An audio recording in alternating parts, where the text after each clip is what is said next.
జగన్మోహన్ రెడ్డి గారు కూడా చెప్పడం జరిగింది. అది ఆ పరిస్థితులు వారికే కాదు, రాష్ట్రంలో ఉన్నటువంటి వైఎస్ఆర్ కాంగ్రెస్ పార్టీ ప్రతి కార్యకర్తకి కూడా ఆ రకమైనటువంటి ఉద్దేశం ఉందనేటువంటి దాంట్లో అనుమానం కానీ ఆశ్చర్యం కానీ కూడా లేదు అనేటువంటిది ఈ సందర్భంగా తెలియజేస్తూ ఉన్నాం. సహజంగా అడగకుండా అమ్మాయిన అన్నం పెట్టదని అంటారు, కానీ జగన్మోహన్ రెడ్డి గారు అడగకుండా అన్నీ చేశారు, కానీ ఇంకా ఏం కోరుకున్నారో ప్రజలు అనేటువంటిది తెలుసుకోలేకపోయారని అనేటువంటి దాని మీద పార్టీగా వైఎస్ఆర్ కాంగ్రెస్ పార్టీ నాయకత్వం అంతా కూడా గౌరవ పెద్దలు పార్టీ అధ్యక్షులు వారు జగన్మోహన్ రెడ్డి గారి నాయకత్వంలో రాష్ట్రంలో ఉన్నటువంటి ముఖ్య నాయకులు, పార్టీ పెద్దలు, పోటీ చేసినటువంటి అభ్యర్థులు అందరం కూడా కలిసి మళ్ళీ దీని మీద సుదీర్ఘమైనటువంటి చర్చ జరగాల్సినటువంటి అవసరం ఉంది. ఓ రకంగా దీని మీద మనం చేసినటువంటి దాన్ని ఎందుకు మనం చేసినటువంటి ఇన్ని కార్యక్రమాలు చేసినప్పటికీ ఈ ఫలితాలు ఏ రకంగా ఎందుకు వచ్చాయి, ఏ లోటుపాట్లు జరిగాయి అనేటువంటిది ఒక రాజకీయ పార్టీగా తెలుసుకోవాల్సినటువంటి బాధ్యత వైఎస్ఆర్ కాంగ్రెస్ పార్టీ మా మీద ఉంది. దాన్ని తెలుసుకునేటువంటి కార్యక్రమం చేస్తాం. దీనివల్ల తప్పు జరిగింది అని అనుకున్నప్పుడు డెఫినెట్గా దాన్ని అధిగమించి వచ్చేటువంటి రానుటువంటి రోజుల్లో దాన్ని సరిదిద్దుకునేటువంటి ప్రయత్నం కూడా వైఎస్ఆర్ కాంగ్రెస్ పార్టీ చేస్తుంది అనేటువంటి విషయాన్ని కూడా ఈ సందర్భంగా తెలియజేస్తా ఉన్నాం. ఈరోజు అనేక నిర్ణయాలు మేము తీసుకున్నటువంటి వ్యవస్థలో తీసుకొచ్చినటువంటి మార్పులు అంటే సహజంగా ఒకేసారి ఇంత పెద్ద ఎత్తున మార్పులు చేయడం అనేటువంటిది కూడా మళ్ళీ దీన్ని ప్రజలు అంగీకరించలేకపోయారా? అంటే ప్రభుత్వం గతంలో ఉన్నటువంటి ప్రభుత్వాల దగ్గరికి వెళ్ళి పనిచేసుకునేటువంటి పరిస్థితి దగ్గర నుంచి ప్రభుత్వాన్నే వారి కాళ్ళ దగ్గర తీసుకుని వచ్చి పెట్టడమే తప్పయిందా, లేదా ప్రతి పథకాన్ని వారి ఇంటి దగ్గర తీసుకొని వచ్చి చేర్చేటువంటి దాంట్లో అంత విజయవంతంగా చేర్చినప్పటికీ దాన్ని ప్రజలు అంగీకరించలేకపోయారా? లేకపోతే సచివాలయ వ్యవస్థలను తీసుకొని వచ్చి పనులన్నీ కూడా గ్రామాల్లోనే జరిగేటువంటి విధంగా తీసుకొచ్చినటువంటి మార్పుని వారు అంగీకరించలేకపోయారా? లేదా వాలంటీర్ వ్యవస్థను తీసుకొని వచ్చినటువంటి ప్రతి పథకాన్ని ఇంటి దగ్గరికి గడప దగ్గర తీసుకుని వెళ్ళి ఇచ్చినటువంటి దాన్ని వారు స్వాగతించలేకపోయారా? ఇలాగ అనేక రకాలైనటువంటి మార్పులు స్వతంత్రం వచ్చిన తర్వాత వ్యవస్థల్లో ఇన్ని మార్పులు తీసుకురావడం అనేటువంటిది గతంలో ఎప్పుడు జరగలేదు.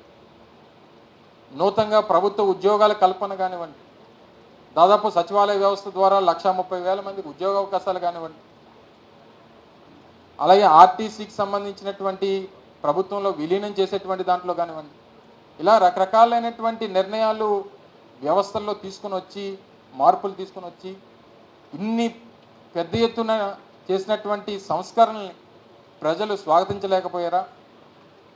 ఇవన్నీ కూడా దీని మీద అంటే లేదా ఇన్ని కార్యక్రమాలు చేసాం ఇంకా ఏదైనా చేస్తే బాగుంటుందని చెప్పి ఆశించారా?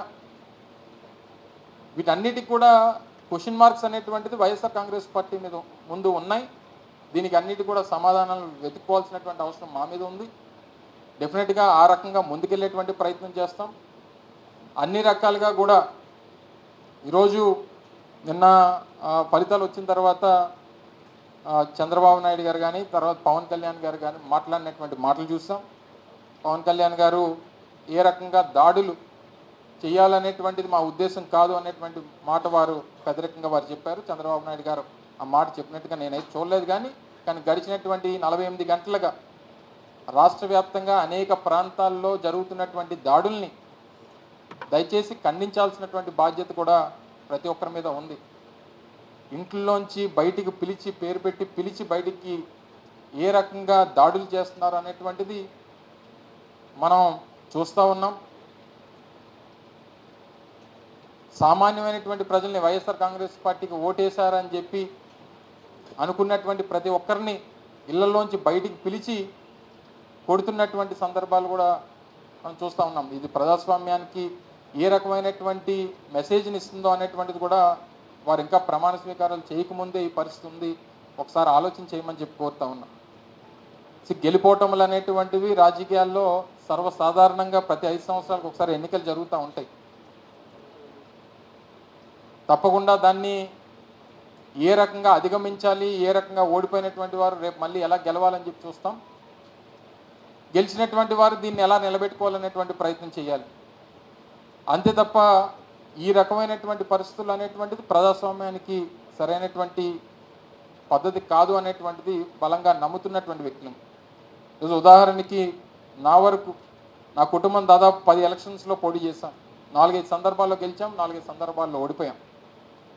ఇవి రాజకీయాల్లో కొత్త కాదు. రాజకీయాల్లో గెలిపోవటం అనేటువంటిది సర్వసాధారణంగా జరిగేటువంటి ప్రక్రియ. ఓడిపోయినటువంటి వాడు బలహీనుడు కాదు, గెలిచినటువంటి వాడు బలవంతుడు కాదు. ప్రజల కోసం నిరంతరం తప్పించి ప్రజల కోసం ప్రజా సమస్యల మీద పోరాటం చేసేటువంటి వ్యక్తులు నాయకులుగా గుర్తింపబడతారు తప్ప రేపు డెఫినెట్గా జగన్మోహన్ రెడ్డి గారు ఏదైతే చెప్పారో వాయిస్ ఆఫ్ ద వాయిస్లెస్,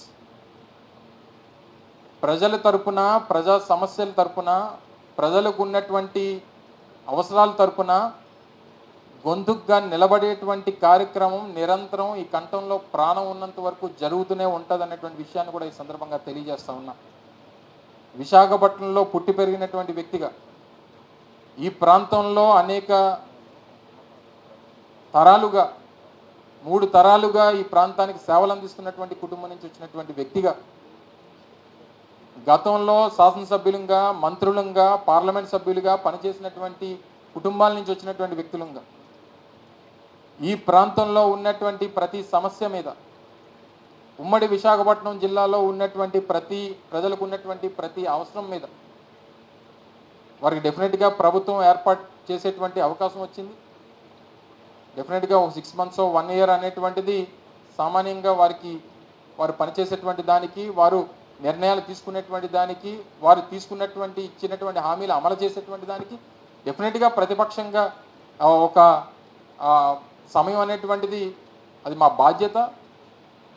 రేపే అన్నీ చేయాలని చెప్పి అడిగేటువంటి అమాయకత్వం మాకు లేదు. సహజంగా వారు పని చేసేటువంటి దానికి సమయం ఇస్తాం. వారు ఇచ్చినటువంటి హామీలు నిలబెట్టుకునేటువంటి దానికి వేచి చూస్తాం.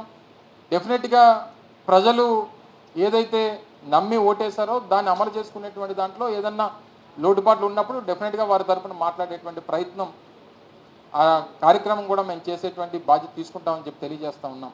ఈ మంచి చేయాలనేటువంటి ఉద్దేశంతో జగన్మోహన్ రెడ్డి గారు చేశారు. తద్వారా అర్థం చేసుకుంటారనేటువంటి ఆలోచన పార్టీ నాయకత్వానికి మాకు ఉండేది. కానీ దాన్ని డెఫినెట్గా వారు అనుకున్నటువంటి దానికి రీచ్ అవ్వలేకపోయాం అనేటువంటిది కూడా బలంగా నేను నమ్ముతా ఉన్నా.